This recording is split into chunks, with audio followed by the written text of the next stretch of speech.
আজকে তৈরি করেছি বাদশাহী স্ন্যাক্স। আলু দিয়ে রেসিপিটা তৈরি হয়।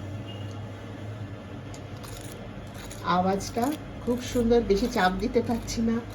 চাল দিয়ে যেহেতু কোট করেছি, চালগুলো বেরিয়ে যাবে। তো একটু কেটে দেখছি কেমন হয়।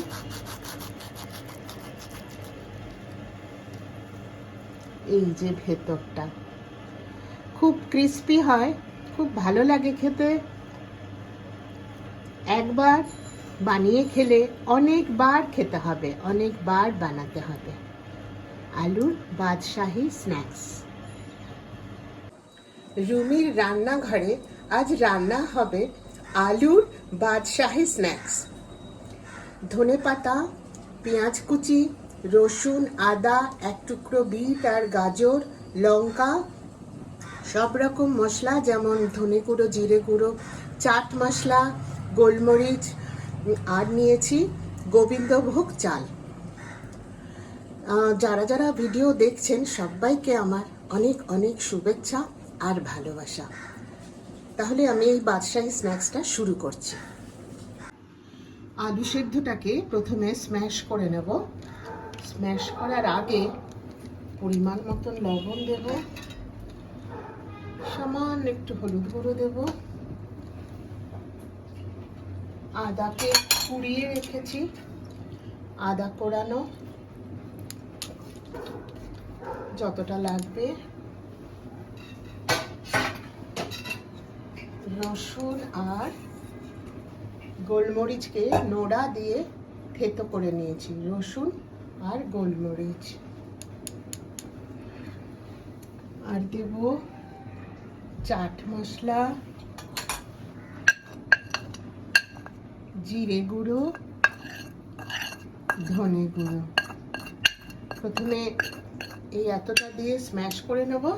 এরপরে দেব ধনেপাতা কুচি আর পেঁয়াজ কুচি। মশলাগুলো দিয়ে ভালো করে একদম মিহি করে স্ম্যাশ করে নেব।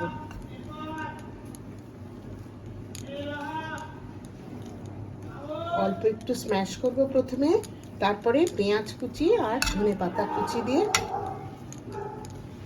আরেকবার মিহি করে স্ম্যাশ করে নেব। মোটামুটি এতটা স্ম্যাশ করে নিয়েছি। এরপরে দিয়ে দিলাম পেঁয়াজ কুচি আর ধনেপাতা। পাতাগুলোকে আমি সব ডাঁটা থেকে আলাদা করে নিয়েছি। এবার এগুলোকে মিলিয়ে আমি আবার ভালো করে স্ম্যাশ করে নেব। পেঁয়াজ কুচি ধনেপাতা দিয়ে আমি হাত দিয়ে ভালো করে মেখে নিলাম। এরপরে আমি একটুখানি যে বিট রেখেছিলাম সেটা এর মধ্যে অল্প একটু কুড়িয়ে দেব, সামান্য একটু কুড়িয়ে দেব। গাজরটাও একটু দেব যাতে সুন্দর রং হয়।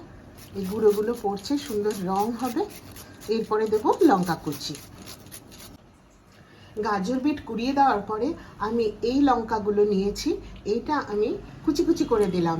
এমনি লঙ্কাও দেওয়া যাবে, চিলি ফ্লেক্স দেওয়া যাবে, শুকনো লঙ্কা গুঁড়োও দেওয়া যাবে। আমি এই লঙ্কাটা দিলাম কুচি করে, এই জন্য এটার ফ্লেভারটা খুব সুন্দর, তাই জন্য এটা দিয়ে এবারে একেবারে ভালো করে ফাইনালি মেখে নেব।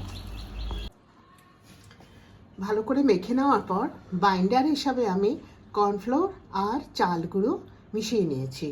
যতটা প্রয়োজন হবে ততটা দেব বাইন্ডিংয়ের জন্য, দিয়ে আবার ভালো করে মেখে নেব। অল্প অল্প করে দিচ্ছি যাতে বেশি দিয়ে পড়ে না যায়। আর বিট গাজর যে কুচিটা দিলাম ওটা কিন্তু অপশনাল, দেখতে ভালো হওয়ার জন্য দিলাম। ওটা দিলেও যেরকম টেস্ট হবে, না দিলেও একই টেস্ট হবে, খেতে খুবই ভালো হবে।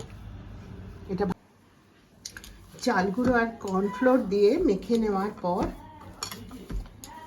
আমি এবারে স্ন্যাক্সগুলোকে এইভাবে বানিয়ে নেব।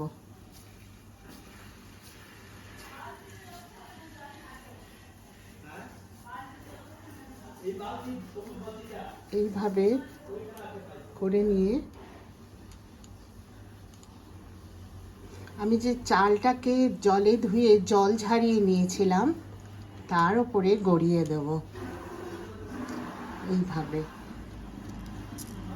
পুরো এটাকে কোট করে নেব। এরকম করে সব কটাকে বানিয়ে নেব।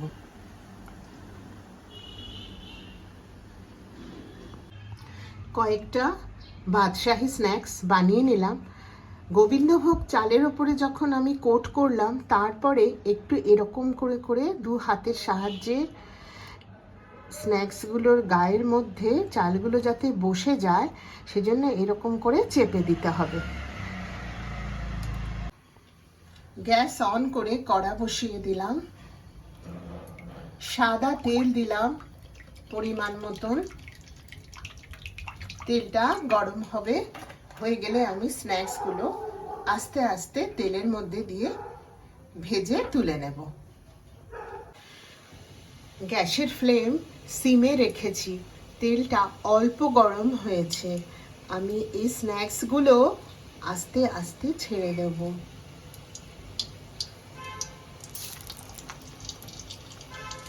তেল যদি খুব গরম হয়ে যায়, ওপরে যে চালের কোটিংটা ওটা খারাপ হয়ে যায়। তার জন্য অল্প গরম তেলে এই স্ন্যাক্সগুলো ঢাললে সুন্দর হয় খেতে। দুটো স্ন্যাক্স দিয়ে 2 থেকে 3 মিনিট মতন অপেক্ষা করব। আলতো হাতে উল্টে দেব। পুরো 2 মিনিটও কাটেনি, আমি উল্টে দিতে চলে এলাম। এটাকে, এই স্ন্যাক্সটাকে অনেকবার ওলট পালট করার প্রয়োজন হয় না। আরেকবার দিলাম, আবার 2.5-3 মিনিট অপেক্ষা করে আরেকবার উল্টে তুলে নেব। 3 মিনিট পরে এসে আরেকবার উল্টে দেব। এইভাবে উল্টে দেব। সুন্দর রং হয়ে গেছে, খুব ভালোভাবেই ফ্রাই হয়ে গেছে। আর কয়েক সেকেন্ড রেখে আমি নামিয়ে নেব। আর যে কটা বাকি আছে সব কটাকে ভেজে নেব। আরও 5 মিনিট মতন অপেক্ষা করব, কারণ তেলটা খুব হালকা গরম। 4-5 মিনিট অপেক্ষা করে তারপরে আমি উল্টে দেব। উল্টে দেওয়ার সময় হয়ে গেছে। উল্টে দিলাম। আর একটু ভাজা হবে, আর 1 পিঠ ভাজা হলে আমি নামিয়ে নেব। 3-4 মিনিট কেটে গেছে। আর একবার উল্টে দেব।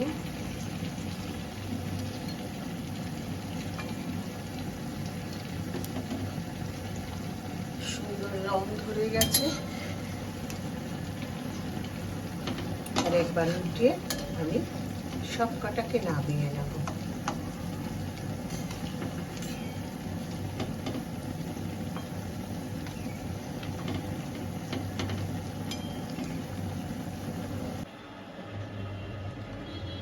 সার্ভ করার জন্য রেডি আলুর বাদশাহী স্ন্যাক্স। খুব অল্প দামি জিনিস দিয়ে একটা খুব সুন্দর রেসিপি তৈরি হয় এই বাদশাহী স্ন্যাক্স। আলুর সাথে মশলাগুলো খুব সুন্দরভাবে মেখে নিতে হয়, ওইটুকুই যা সময় লাগে। ভাজা হতেও খুব বেশি সময় লাগে না, আর খেতে এত সুন্দর হয়, না বানিয়ে খেলে বোঝা যাবে না। রেসিপি ভালো লাগলে সাবস্ক্রাইব করে দেবেন, শেয়ার লাইক দেবেন। আবার আসছি অন্য কোনো রেসিপি নিয়ে। ততক্ষণ খুব ভালো থাকবেন। আমার অনেক অনেক নমস্কার জানবেন।